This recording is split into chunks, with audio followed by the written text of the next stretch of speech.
ఓం వసుదేవసుతం దేవం కంసచామూరమర్దనం దేవకీ పరమానందం కృష్ణం వందే జగద్గురుం.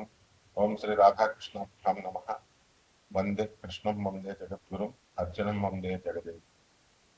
ఓం నమస్తే అస్తు భగవన్ విశ్వేశ్వరాయ మహాదేవాయ త్రయంబకాయ త్రిభ్రాంతకాయ త్రికాగ్నికారాయ కాలాగ్నిరుద్రాయ నీలకంఠాయ మృత్యుంజయాయ సర్వేశ్వరాయ శివాయ శ్రీమన్మహాదేవాయ నమ. ఓం శ్రీ దుర్గామలీశ్వరాభ్యాం నమ. మనకి మహాభారత యుద్ధంలో మనకు వచ్చినటువంటి పాత్రలను కనుక తీసుకుంటే వీళ్ళంతా కూడా 12 రాసులకి చెందినటువంటి వాడు. అలాగే ఈ 27 నక్షత్రాల్లో వీళ్ళందరూ కూడా పుట్టడం, అలాగే మనం కూడా ఆ 27 నక్షత్రాలనే పుడతాం అనుకునేదా సరే సరే. సో ఆ బైఫర్కేషన్ అనేటటువంటి దశ అగ్రిగేట్ చేసి పెట్టారు. వీళ్ళు ఈ నక్షత్రాల్లో పుట్టినటువంటి వాళ్ళు, ఈ పాదాల్లో పుట్టినటువంటి వాళ్ళు, అలాగే ఈ రాసుల్లో పుట్టినటువంటి వాళ్ళు. దాన్ని బట్టి మీకే అర్థమైపోతుంది మీరు ఏ రాశి వాళ్ళు ఏ నక్షత్రంలో పుట్టారో ఆ లక్షణాలను బట్టి. అందువల్లనే ఈ మైథాలజీలో, హిందూ మైథాలజీలో మన మహాభారత ఎపిక్లో మనకి ఉన్నటువంటి పాత్రలను కనుక వాళ్ళు ఏర్కొనేటటువంటి విధానాన్ని బట్టి కౌరవ పార్టీలో ఉండాలా, పాండవుల పార్టీలో ఉండాలా, అట్లా దాన్ని బట్టి మీరు ఏ రాశిలో పుట్టారో ఆ రాశిని మీరు చక్కగా అంచనా వేసుకొని ముందుకెళ్ళచ్చు. ముందుగా మనకి మహాభారత యుద్ధం మనం చూసాం, కురుక్షేత్ర మహాయుద్ధం. దీంట్లో దుర్యోధనుడు మనం తీసుకున్నాం. అతని యొక్క ఆర్మీ ఎంత ఉందంటే అతని సైన్యం 11 అక్షౌహిణుల సైన్యం అన్నమాట. సో ఇది చాలా మ్యాసివ్ అన్నమాట. ఇది మామూలుగా ఉండదు. అండ్ ఈ యొక్క బ్యాటిల్ డివిజన్ లో పాండవులకి 7 అక్షౌహిణుల సైన్యం ఉంది. మరి కౌరవులకి మనం దుర్యోధనుడి దగ్గరికి వచ్చేసరికి ఇతనికి ఎంతమంది అంటే 100 మంది సోదరులు. మొత్తం కౌరవులు 101 మంది. ఆ 101 మందిలో ఒకడు యుయుత్సవ అనేటటువంటి ఆయన పాండవుల పక్షానికి వెళ్ళిపోతాడు. ఇక మిగతా 100 దుస్సాహసులు, మిగతా తమ్ముళ్ళంతా కూడా దుర్యోధనుడితోనే ఉంటారు. సో ఈ విధంగా ఆయన భీష్మ పితామహుడు ముఖ్యంగా మనం తీసుకున్నప్పుడు ఈయన గ్రాండ్ ఫాదర్ వాళ్ళకి మరి ఆయన ఏం చేశాడంటే లాయల్టీ అవనండి, ప్రేమ అవనండి, ఆ యొక్క హస్తినాపురం మీద ఉన్నటువంటి ఈ యొక్క ప్రేమతో ఆయన ఏం చేశాడంటే ఈ యొక్క కౌరవుల మీదే కౌరవ పార్టీలోనే ఉండడం జరిగింది. కాబట్టి భీష్ముడు, ద్రోణాచార్యుడు, కర్ణుడు, అశ్వత్థామ, కృపాచార్యుడు, ఆ తర్వాత శల్యుడు, అలాగే వీళ్ళందరూ కూడా మనకి కౌరవ పక్షాన యుద్ధం చేశారు. అలాగే ట్రస్టెడ్ అడ్వైజర్స్ అండ్ ఈ రిలేటివ్స్ మనం తీసుకున్నప్పుడు శకుని, దుర్యోధనుని యొక్క మామ, అలాగే దుస్సాహసుడు మనకు తెలిసిందే. భాగదత్తుడు అని ఒక ఆయన ఉన్నాడు. ఈయన ఏంటంటే ప్రాగ్జ్యోతిష్పురం అంటే ఇప్పుడు ఉన్నటువంటి అస్సాం, మనం కామాఖ్య టెంపుల్ అంటాం కదా, అక్కడ ఆ దేశానికి రాజు అనమాట. మోడర్న్ డే అస్సాం చెందినటువంటి వాడు. సో ఈ డివాస్టేటింగ్ ఎలిఫెంట్ డివిజన్ ఆయన చేశాడు. అలాగే జయద్రథుడు, సింధు రాజ్యం, ఆ తర్వాత దుర్యోధనుడి యొక్క ప్రధానంగా అన్నమాట అతను భావం. అలాగే కృతవర్మ, వీళ్ళందరూ కూడా నారాయణీ సేనని తీసుకొచ్చాడు. శ్రీకృష్ణ పరమాత్మ తనతో సమానమైనటువంటి నారాయణీ సేన కొన్ని కోట్ల మంది ఉంటారు. మరి వాళ్ళని ఒకవైపు నేను ఒక్కడనే కూర్చుంటాను, నేనేమి యుద్ధం చేయను, సామాన్యంగా మామూలు కూర్చుంటాను అన్నాడు. సో ఈ నారాయణి సేనను కూడా వీళ్ళకి అందరికి కూడా ఈ కృతవర్మ తీసుకొచ్చాడు. యాదవ జనరల్ అనమాట. ఆయన వెరీ పవర్ఫుల్ ఆర్మీ అది. సో అలాగే భూరిశ్రవుడు, ఇతను మొత్తము చాలా డీప్ గా ఈ యొక్క స్కిల్డ్ ప్రిన్స్ అనమాట ఇతను. మరి అటువంటి ఆయన ఈ యొక్క పాండవులతో ఎప్పుడు కూడా లింగరింగ్ రైవల్రీ ఉండేది. అందువలన అతను చేయడము ఇవంతా కూడా జరిగిందనమాట. సో ఈ 101 మందిలో మనకి యూత్స్ మనం చెప్పాం కదా, అతను హాఫ్ బ్రదర్ అనమాట కౌరవులకి. ఆ తర్వాత ధృతరాష్ట్రుడు గాంధారి యొక్క వేశ్య హ్యాండ్ మైడ్ అని ఉంటుంది. మైడ్, ఆమె పేరు సుఖధ. ఆమెకి ధృతరాష్ట్రుడికి పుట్టాడు. ఆ, దుర్యోధనుడు గాంధారి కడుపులో ఉన్నప్పుడు ఎంతకాలానికి, ఎవరైనా ఒక 9 నెలలు ఉంటారు, ఎంతకాలానికి రాడనమాట కడుపులో నుంచి. ఎందుకంటే అతను కలి, పుట్టబోయేటటువంటి వాడు కలి అవుతాడు, మేనిఫెస్టేషన్ ఆఫ్ కలి. కాబట్టి ఎక్కువ టైము ఉండేసరికి ఈయన ఫ్రస్ట్రేట్ అయిపోయాడు. ఆ, ధృతరాష్ట్రుడు ఏమైనా సరే నాకు ఇల్లీగల్ హెయిర్ కావాలి, నాకు సంతానం కావాలా అని చెప్పేసి వెళ్ళి మేట్తో కలుస్తాడు అనమాట, సంగమిస్తాడు. అక్కడి నుంచి పుట్టిందే యుయుత్సుడు. తర్వాత కీచకుడు కూడా మనకి ఈ యొక్క దుర్యోధనుడి పార్టీలో ఉండడం జరిగింది. ఆ విధంగా గాంధారి, ధృతరాష్ట్రుడు, వీళ్ళందరూ, విదురుడు. ఈ విదురుడు మనకి బయలాజికల్ సన్ అనమాట వ్యాస మహర్షికి. తర్వాత అంబిక అనేటటువంటి క్వీన్ కి, ఆ ఆమె ఆమె had made into the queen Ambika. ఆమె ఆమె పేరేంటి, పరిశ్రమ. అంటే దాసికి వ్యాసుల వారికి పుట్టినటువంటి వాడు ఈ యొక్క విదురుడు అనమాట. ఆయన తర్వాత వీళ్ళంతా కూడా ఇవి పాత్రలు.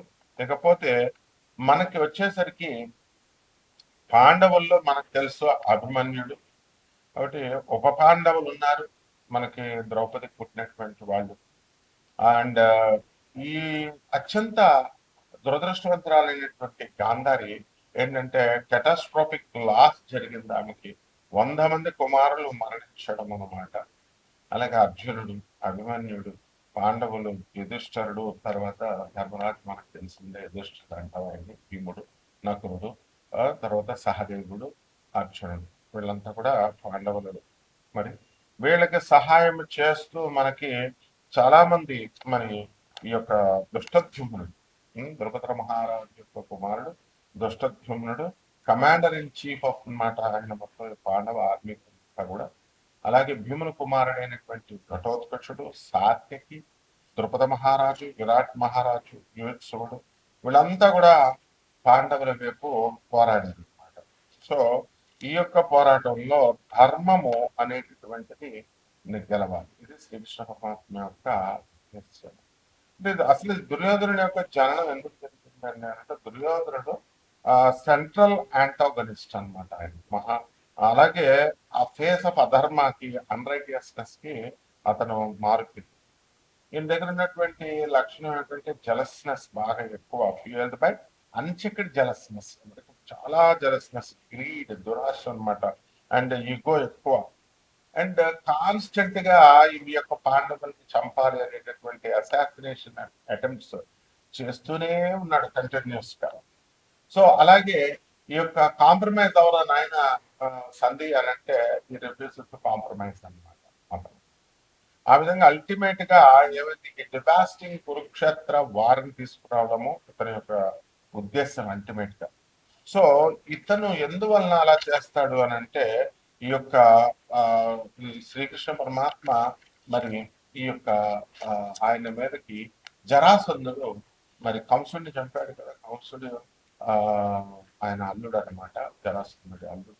అందువల్ల శ్రీకృష్ణ పరమాత్మ మీద 17 సార్లు బలరాముడి మీదకి వచ్చినప్పుడు కృష్ణుడు కావాలని మొత్తం ఆ సైన్యాన్ని అంతటిని చంపేసి జరాసంధుని మాత్రం కావాలని వదిలేశాడు. ఆయన ప్లాన్ ఏంటంటే, మొత్తము ఎవరెవరైతే రాక్షసులు ఇంకా ఉన్నారో, ఈ ఈవిల్ మైండెడ్ వాళ్ళందరినీ తీసుకొస్తాడు వీడి సైన్యం కింద. అప్పుడు మళ్ళీ వాళ్ళందరినీ తుదముట్టిద్దాం. ఇది శ్రీకృష్ణ పరమాత్మ యొక్క ప్లాన్. అందువల్ల మా మధుర మీదకి 17 సార్లు వచ్చినప్పటికీ కూడా జరాసంధుడిని 5 నిమిషాల్లో చంపవచ్చు ఆయన, కానీ చంపకుండా వదిలేసేటంలో శ్రీకృష్ణ పరమాత్మ యొక్క లక్షణం, ఆ ఉద్దేశం అది. ఆ తర్వాత అతనికి తెలుసు కృష్ణుడికి ఈ యొక్క భీముడి చేతిలోనే జరాసంధుడి యొక్క మరణం ఉంది. కాబట్టి ఈ విధంగా మనకి ఈ యొక్క యుద్ధాలు అనేటటువంటివి జరిగింది. అలాగే మనకి దుర్యోధనుడిని మనం ఎలా చేస్తాము అంటే, అతను ఎర్త్లీ ఇన్కర్నేషన్ ఆఫ్ కలి అనమాట, భూమి మీద పుట్టినటువంటి వాడు ఏంటి, కలి పురుషుడు. కాబట్టి ఈ పర్సానిఫికేషన్ ఆఫ్ ది కలియుగ, ఆ కలియుగానికి మారిపోయినతను, మారు రూపం. అంటే ఇక్కడ ఏంటంటే age of darkness and wise ఉంటుంది. అండ్ ఇక్కడ అజ్ఞానము ఎక్కువగా ఉంటుంది అనమాట. కలియుగంలో ఎవరు చెప్పిన మాట వినరు, ఎవరి మాట ఎవరు వినరు. సో రాదర్ దాన్ ట్రెడిషనల్ గా జీటీ కింద పుట్టకుండా ఆయన ఏం చేశాడు, he was born from portion of the dark నుంచి పుట్టి, డార్క్ ఎంటిటీ నుంచి పుట్టి ఈ యొక్క డిస్ట్రక్షన్ చేయాలి. ఓల్డ్ ఆర్డర్ ని, పాత తరాన్ని అంతటిని కూడా డిస్ట్రక్షన్ చేసి ఎర్త్ ని క్లీన్ చేయాలి. క్లీన్ చేసేసి ఈ కురుక్షేత్ర వార్ ద్వారా క్లీన్ చేసి ముందుకి మళ్ళీ కలియుగానికి తీసుకెళ్లి మళ్ళీ కృతయుగానికి అలా నడపడం కోసం కలిపి ఉంటాడు. సో ఈ విధంగా మనకి ఇన్ని పాత్రలలో మన యొక్క రాష్ట్రాలంతా కూడా 12 రాష్ట్రాలు ఉన్నాయి. ఈ 12 రాష్ట్రాల్లో వాళ్ళ యొక్క క్వాలిటీస్ ని మనం చూసుకున్నప్పుడు ఎవరికి ఏ పాత్రకి ఇష్టం. కొంతమందికి కర్ణుడు ఇష్టం, కర్ణుడు యుద్ధం చేశాడు, ద్రోణాచార్యుడు, భీష్ముడు ఇదంతా చేశారు కదా. మరి కర్ణుడి మీద చాలా సింపతి ఉంటుంది. సో కర్ణుడు చనిపోయినప్పుడు చాలా మంది దేవుళ్ళు ఏడ్చినటువంటి వాళ్ళు చాలా మంది ఉంటారు. ఎవరెవరంటే సూర్య భగవానుడి కుమారుడు, బయలాజికల్ ఫాదర్ కర్ణుడికి, ఆయన ఏడుస్తాడు. తర్వాత శ్రీకృష్ణ పరమాత్మ కూడా ఏడుస్తాడు అనమాట. అంటే అతని లాయల్టీకి, కరేజ్కి, బ్రావరీకి మళ్ళీ అటువంటి వాడు దొరకడు తను కర్ణుడు అనేటటువంటి ఉద్దేశంతో. అలాగే సాల్వ పర్వంలో, శల్య పర్వంలో ఏమని చెప్పబడిందంటే శ్రీకృష్ణ పరమాత్మను అర్జున్ వారు ఇద్దరు కలిసి పార్టీ చేసుకుంటారు, సెలబ్రేట్ చేసుకుంటారు కర్ణుడు చనిపోయినప్పుడు. ఈ విధంగా కాంట్రవర్సీ కూడా కన్వర్స్ గా చెప్తారు. అయితే ఈ రకంగా మనకి ఈ పాత్రలను బట్టి ద్వాదశ రాశుల వారికి అందరికీ కూడా మనకి ఇప్పుడు మనం మీ పాత్రలు దేనికి రిలేట్ అయినా చూసుకొని మనం ఈ ద్వాదశ రాశుల వారికి కూడా ఇప్పుడు రాశి ఫలాలు ఏ విధంగా ఉన్నాయో చూద్దాం. ఒక్కొక్క రాశి వారిగా మనం చూద్దాం. అలాగే ఇప్పుడు ఎవరికైతే ఏ పాత్ర అంటే ఇష్టం ఉంటుందో ఆ పాత్రకి ఎవరైతే ఇష్టపడతారో వాళ్ళది ఆ రాశికి సంబంధించినటువంటి వారు, లేదా ఆ యొక్క పాత్ర. ఇప్పుడు కృష్ణ పరమాత్మ ఉన్నాడు, రోహిణి నక్షత్రంలో పుట్టాడు, వృషభ రాశి. నేను కూడా మరి రోహిణి నక్షత్రంలో పుట్టాను, నేను వృషభ రాశి రాదు. అందువల్ల సాధారణంగా కృష్ణుడు అంటే నాకు భక్తి ఎక్కువ, ప్రేమ ఎక్కువ. అలాగే అర్జునుడు వారి నారాయణ మహర్షులు కాబట్టి అర్జునుడు అంటే ఇష్టం నాకు. కర్ణుడు ఎవరికి హాని చేయకపోయినప్పటికీ కూడా ఎంత లాయల్ గా ఉన్నా, ఎంత బ్రేవరీ ఇదంతా ఉన్నా కూడా మనకి ఇష్టం ఉంది. అలాగే మీరు కూడా మీ యొక్క రాశి వారికి మీకు ఈ పాత్రలు నేను చెప్పాను కదా, ఆ పాత్రని బట్టి మీరు ఒక్కొక్కటే అన్వయించుకోవచ్చు. ఆ రాశిని చూసుకోండి ఒక్కొక్కటి. ఓకే, ఇప్పుడు ఒక్కొక్క రాశి వారిగా మనం చూద్దాం. తులారాశి. ఈ తులారాశి వారికి అందరికీ కూడా లాభంలో ఉన్నటువంటి యొక్క శుక్రుడు జూలై 4 తర్వాత బ్రహ్మాండంగా ఉండడం అనేటటువంటిది జరుగుతాయి. స్త్రీల నుంచి మీకు అనేకమైనటువంటి లాభాలు మీరు పొందుతారు. లేడీ బాస్లు, లేడీ కొలీగ్స్ వీళ్ళందరూ కూడా మీకు సహకారం చేయడం అనేటటువంటిది జరుగుతాయి. ఉద్యోగాలు రెసిషన్ పీరియడ్లో ఉన్నప్పటికీ కూడా లే ఆఫ్ల్లో మీ ఉద్యోగాలు కోల్పోయినటువంటి వాళ్ళందరూ కూడా మళ్ళీ తులారాశి వాళ్ళకి అందరికి కూడా ఉద్యోగాలు రావడానికి అవకాశాలు అధికంగా కనబడుతున్నాయి. అలాగే ఈ యొక్క కేతువు మనకి లాభస్థితిగతుడై ఉన్నాడు కాబట్టి చక్కగా మీ అందరికీ కూడా విదేశాలకు వెళ్ళేటటువంటి అవకాశాలు ఉన్నాయి.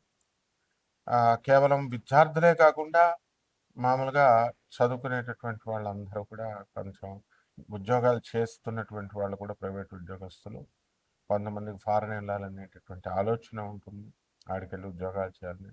అటువంటి వాళ్ళందరికీ కూడా కలగడానికి అవకాశాలు ఉంటాయి.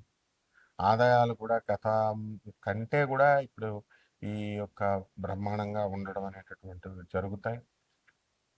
అలాగే ఈ రాశి వారి అందరూ కూడా చక్కగా మనకి జయద్రథుడు తర్వాత నెక్స్ట్ ద్రోణాచార్యులు వారు ఈ రాశిలో మీకు జన్మించడం జరిగింది. అంటే ఆ లక్షణాలు అనేటటువంటివి మీకు కొంత ఉంటాయి. వాళ్ళిద్దరి మధ్య కూడా సారూప్యత అనేటటువంటి కొన్ని అంశాల్లో ఉన్నాయి. మనం ధార్మికమైనటువంటి ఉపన్యాసాల్లో సపరేట్ వీడియోలో చెప్పుకుందాం. కాకపోతే ఈ వీళ్ళు ఏంటంటే ఈ యొక్క రాశుల్లో ఉండడం వల్ల సేమ్ లక్షణాలు అందరికీ ఉండాలని లేవు. అన్ని ఇన్ ఆల్ ఆస్పెక్ట్స్ ఉండవు, కొన్ని ఉంటాయన్నమాట. అట్లీస్ట్ కొన్ని మనకి సరిపోతాయి అన్నమాట. ఆ విధంగా ఈ యొక్క తులారాశి వారందరూ కూడా మీరు కోర్టు కేసుల్లో ఐదర్ డైరెక్ట్లీ ఆర్ ఇండైరెక్ట్లీ మీరు కోర్టులు, పోలీస్ స్టేషన్లో తిరగాల్సినటువంటి అవసరం ఉంటుంది. అలాగే మీరు ఆస్తుల పంపకాలలో మీ తల్లిదండ్రుల నుంచి వంశపారంపర్యంగా వాళ్ళు మీకు జస్టిస్ చేయకుండా కొంత అన్యాయం చేయడం వల్ల మీరు మీరు కోర్టులకు వెళ్ళడము, అవన్నీ కూడా మీరు చేసుకోవడము, ఇవన్నీ కూడా జరుగుతాయి. కాబట్టి ఈ రకంగా మనము ఈ రాశి వారందరూ కూడా కొన్ని పరిహారాలు చేసుకోవాల్సినటువంటి అవసరం ఉంది ఈ తులారాశి వారికి. అదేంటంటే మనకి ఈ యొక్క రాహు మరి బాగుండదు, పంచమ స్థితిగతుడై ఉన్నాడు. అలాగే శత్రు పీడని మీరు శని వక్రించి మనకి జూలై 27 తేదీ దాటిన తర్వాత మీరు ఆధిపత్యాలు సంపాదిస్తారు. కాబట్టి రాహు జపం చేసుకోండి, రాహు స్తోత్రాలు చదవండి. రాహుకి కిలోంపావు మినుముల్ని ఆవుపేట రంగు ఉన్నటువంటి వస్త్రాలనిచ్చి పేద బ్రాహ్మడికి మనము శనివారం నాడు మీరు దానం చేసుకోవాలా. అలాగే దశమహావిద్యల్లో ఒకటైనటువంటి ఈ యొక్క త్రిపుర భైరవి అమ్మవారి యొక్క హోమాన్ని కానీ, అమ్మవారి యొక్క మంత్ర జపాన్ని కానీ మీరు చేసుకోవడం ద్వారా బ్రహ్మాండంగా ఉంటుంది. శుభమస్తు.